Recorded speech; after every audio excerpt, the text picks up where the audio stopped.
കിടപ്പ് രോഗിയായ വയോധികയെ പോലും കാമക്കണ്ണുകളോടെ നോക്കുന്നവർ എത്രയോ നികൃഷ്ട ജീവികളാണ്.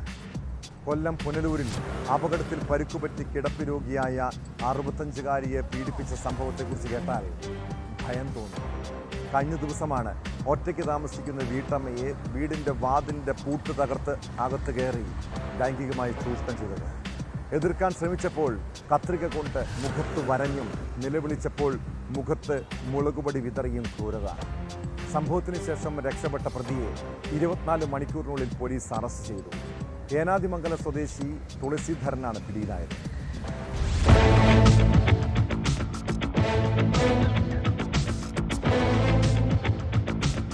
വാഹനാപകടത്തിൽ പരിക്ക് പറ്റി കിടപ്പിലായ 65-കാരിയോടാണ് ക്രൂരത കാട്ടിയത്. ഇവർ ഒറ്റയ്ക്ക് താമസിക്കുന്ന വീടിന്റെ വാതിലിന്റെ പൂട്ട് തകർത്ത് അകത്ത് കയറി ലൈംഗികമായി പീഡിപ്പിക്കുകയായിരുന്നു. എതിർക്കാൻ ശ്രമിച്ചപ്പോൾ കത്രിക കൊണ്ട് മുഖത്ത് വരഞ്ഞ് ഭീഷണിപ്പെടുത്തി. നിലവിളിച്ചപ്പോൾ മുഖത്ത് മുളകുപൊടി വിതറിയ ശേഷമാണ് പ്രതി കടന്നു കളഞ്ഞത്. സംഭവം അറിഞ്ഞ് അന്വേഷണം നടത്തിയ പുനലൂർ പോലീസ് 24 മണിക്കൂറിനുള്ളിൽ പ്രതിയെ അറസ്റ്റ് ചെയ്തു. ഏനാദിനമംഗലം ഈട്ടിവിള വീട്ടിൽ 52 വയസ്സുള്ള തുളസീധരനാണ് അറസ്റ്റിലായത്.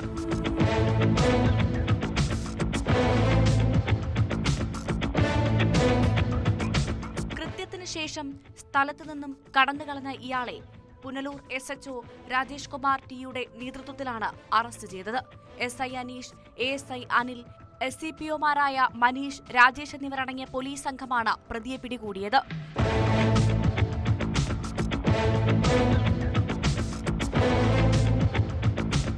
News 18 പുനലൂർ.